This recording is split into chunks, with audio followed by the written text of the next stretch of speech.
Hi, Peter Boolkah here, and welcome to today's edition of the Transition Guy. Now, joining me in the studio today is Tony Martignetti, author of the upcoming book, Climbing the Right Mountain. Welcome, Tony. Thank you so much. I'm looking forward to being here and sharing my story. Thanks for having me, Peter. Well, I think it's interesting. Your story is an interesting thing, and one of the reasons why you happen to be on today's episode, because your book, Climbing the Right Mountain. Tell us a little bit more about that. Yeah. When I use this term, climbing the right mountain, it really is connected to my own personal journey, but also what a lot of people navigate through, which is, you spend a lot of time and effort on this path of creating what you want in your professional and personal life, based on the ideals that a lot of people set for you. Sometimes it's not your own path, but something that you expect people want for you. You get to this place where you say, I've gotten to success, but it's not quite as you expected. And sometimes you have to sacrifice a lot to get there. Your health, your time with family, your friends, so many things. And you may look around and say, gosh, it's not quite as great a view as I expected. So with the book, what I'm trying to do is helping people to say, how can I plan a better path, get on the right path that allows me to see that if I have a perspective on a new way to climb, then I can have, a more fulfilling path to fulfillment. I think what's interesting is pre-pandemic, it's probably quite similar in the States as it is in the United Kingdom and many other countries around the world, is that people that are employed, even entrepreneurs actually, they're on the hamster wheel. Yeah. And they're continuously grinding it out. Yeah.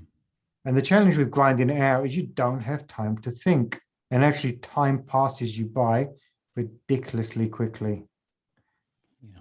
And before you realize it, that 5-10 years goes by. And as you say, you're getting towards the top of the mountain.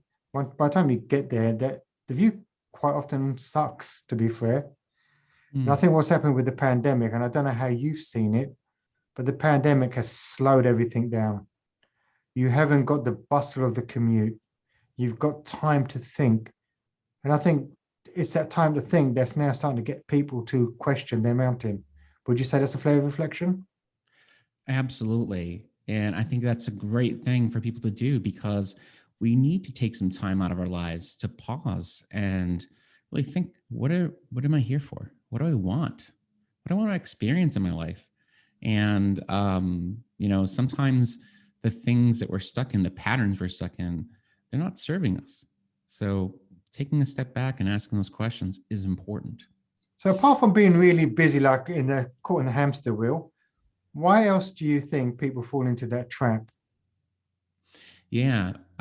Well, there's an element of external views of what success looks like. And we have a barrage of influences coming at us, starting from the point where, we have our parents and adults who come at us and say, oh, this is what you need to be successful. This is what it looks like. You should be a doctor. You should be a lawyer. You need to be this, that, and the other thing. Yeah, I had that conversation when I was very young. Yes, you have options. These are the options. Yeah, you've got 3 options: an accountant, a lawyer, or a doctor. Which one would you like? Choose one. Yes. That societal definition of success is challenging, because it says the person who says, like, well, maybe I want to choose a different path. Does that make me bad or flawed or, not enough? And that's a problem. Because what happens is then we start to put ourselves in these boxes and say, well, I have to fit in one of these boxes. And then you go through your entire life navigating through a path that might not be your own. It's defined by some external view. And there's also the social media, which we all love. There's this view of, I need to have those things, these material views of success.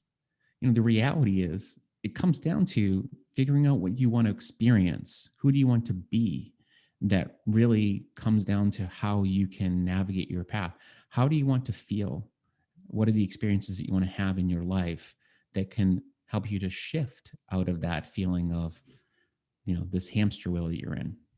Well, what's quite interesting is probably the majority of people we are speaking about right now is probably the Gen X generation, your sort of early 40s to mid 50s, that Yeah, probably grew up in the industrial age society where actually you got a job and you were grateful you had the job.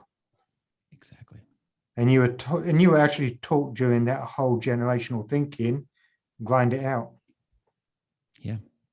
And that's exactly what people did. They just grind. They've been grinding it out. But I suppose one of the big challenges you probably face is that grind out leads to burnout. You have it right there, right on the money. And that's, if I were to kind of come back to my own experience, this is why I decided that this was my path too, is I had that experience. I was externally viewed as success, and internally I was dying inside. I felt empty. I had burnout. I was depressed. And I came out of that and still kind of lived in the world that I was living in, and figured out like how to come out of that. um, Ultimately, once I figured all that out, I decided, how can I make an impact on other people's lives? How can I create something different in a way that other people navigate their path and find fulfillment? Because ultimately, when it comes down to it, we all deserve to be happy. We all deserve to have a life that's filled with something more than just going to work, check in, check out, and then move on. We want to have something we can be proud of. But I think that the challenge a lot of people face, and probably a lot of people listening in will say, yeah, that's easy to say, but when you've got bills to pay, you can't be too picky. Yeah. How do you overcome that? Yeah. Well, there's an element of, creating your dream while you're still in your day, your day-to-day work. It doesn't mean you throw everything out and start your next thing. Hold on to reality while you're dreaming. And I think that's a good way to approach it. That's not what I did, but that's okay. I leaped before I had ground to step into. And that might be good for some people. But ultimately, if you start to see yourself thinking, I really want to think about a new path for me. I want to find more fulfilling work. How can I leverage that path? Well, keep your day job for now if you have one. And maybe even if it means staying in your industry and doing something in another job in that industry, but start thinking about how you transfer to something that's going to be more aligned with who you are and who you want to be. So what steps does someone have to go through to be able to make that transition? Because I can tell you, there's going to be tons of people thinking this stuff. They've probably been thinking this stuff for 5 to 10 years, but probably didn't have the courage to make it, or they've got the courage, but they don't have the support mechanism or framework to be the enabler to allow that transition. Yeah, or even worse, I'll say it this way too. There's probably a fair amount of people who feel like they're shackled to that, the benefits and the comfort of being in the corporate environment. I know a lot of executives who I coach who feel like, my gosh, if I just stick around a little longer, I get that the stock options vest and this, that, and the other thing. And it's really unfortunate that that's the way that things are, because it's monetary.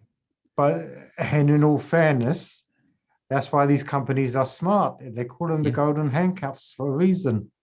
You are handcuffed, and of course, they're not going to want to let their talent go.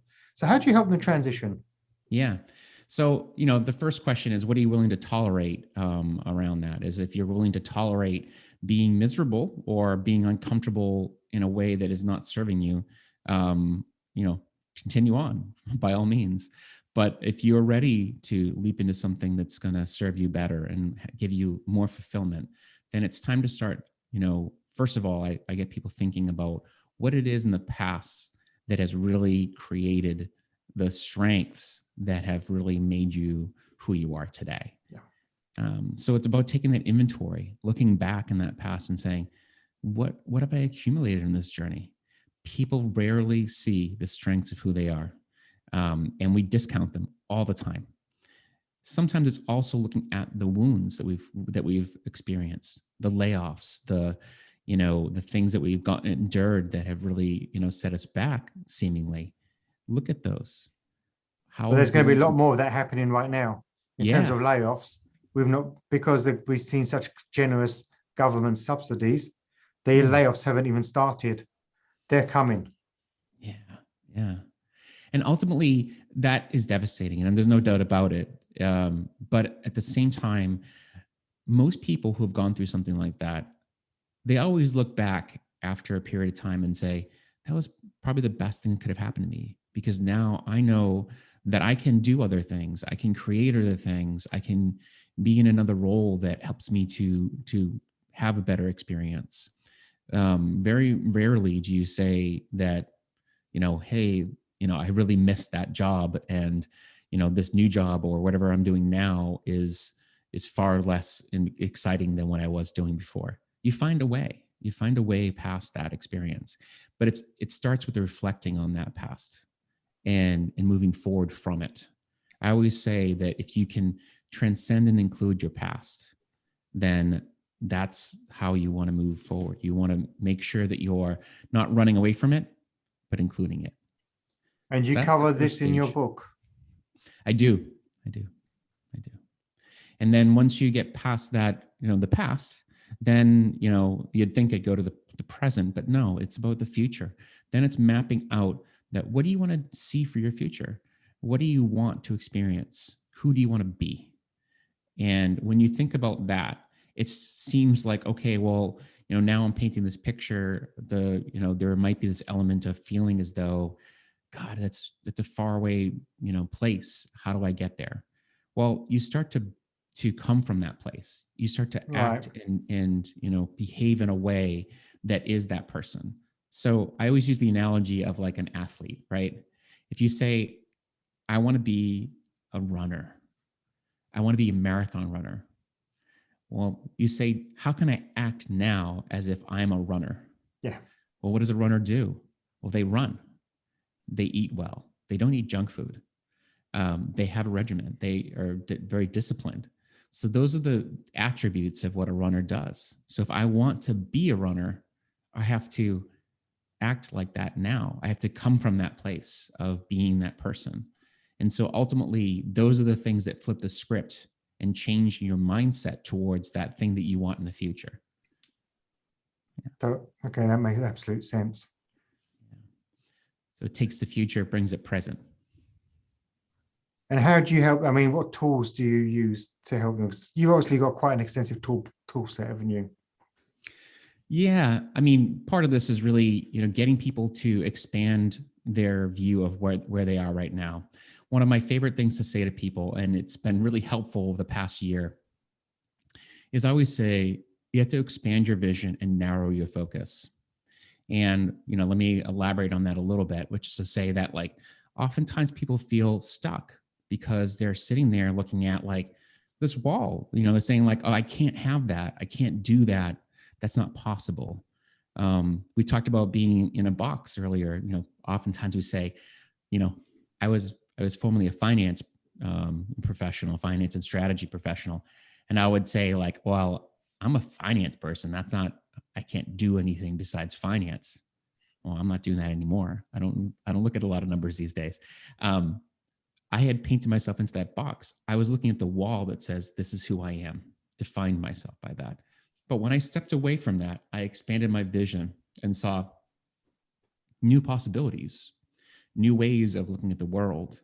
And sometimes that can seem overwhelming because you're like, now I've got way too many things to think about. It's an amazing thing at first to see someone do that because their eyes get so wide and they're like, whoa, I hadn't realized that this was all at my fingertips. I didn't know that this was even possible, but it also is overwhelming. Now, with all those new insights, you have to narrow it down, narrow your focus so that you're executing on the things that are calling you to do next. And that might not be something that's like, okay, well, I don't know what to choose. It may be that you just choose one. You just choose one path. There's nothing that is so definitive that you can't come back from it unless it's something that's fatal.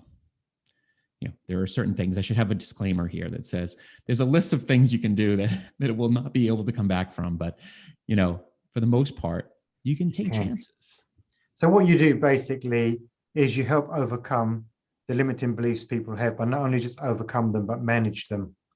Yes. Because as you say, you don't want them to go into overwhelm and then be paralyzed by overwhelm. Yeah. It actually touches back to something I used to always say in my financial career too, which is about taking measured risk. Take risks, sure, but don't take risks that are going to put you in a place where it's fatal.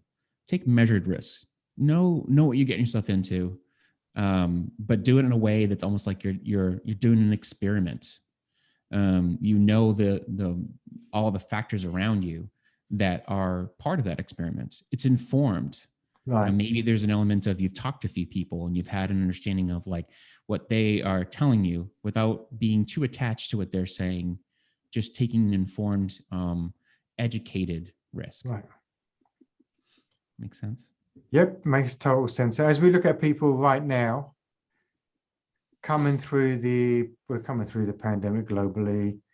We've actually had the biggest change we've probably experienced in probably 2 or 3 decades, if not more.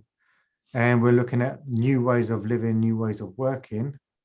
What advice would you give to the audience today? First of all, don't panic.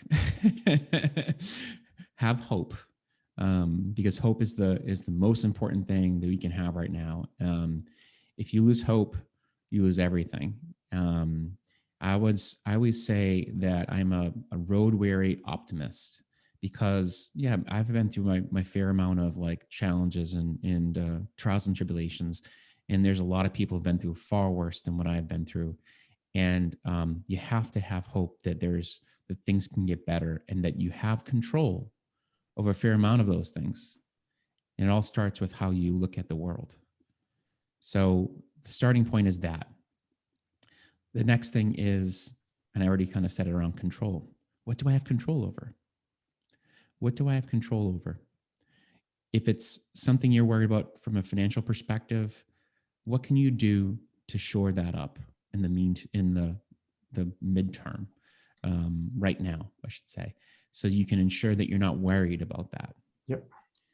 And then start thinking about your long term, which is to say, if I really want something in the world, if I want to create something for myself that I don't have right now, then I have to start setting that path towards that. If I don't, then it'll never happen. So what is the seed that I can plant today? As they often say, right? The Chinese proverb, the best time, to plant a seed was 20 years ago. The second best time is today. And ultimately, people get really impatient because they want things now. We all do. This is society today. We're all very impatient. But I think what has to happen now is you have to get really patient, but we have to take action to be moving towards those things and be okay with the fact that it's not going to have a return immediately. Right? Perfect. Now, if people want more information about you and how they can move forward, what do they need to do? The best place to find me is to go to my website, which is inspiredpurposecoach.com. I always get that mixed up there.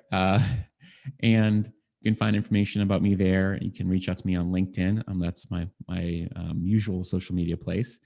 And I also have a podcast. So you can find the link to my podcast on my website. It's called The Virtual Campfire. And you can also find it on all the different platforms for podcasts. Spotify, Deezer, and all those, Amazon Music. You got it. It's everywhere. And actually, you got quite a few episodes. You got over 100 episodes now, haven't you? Yeah. It's been an amazing journey. For me, it's been so beautiful to be able to share people's journeys of transformation. And if it helps one person, in terms of hearing their stories of these people who have come through their own challenges and to be able to share that with the world, it's been, that's what I care about. It's not about the subscribers. It's about how one person can be transformed through that one story. But the only way that transformation is going to happen if you listen to the podcast. Absolutely. Well, it's been an absolute pleasure speaking with you today. Yeah.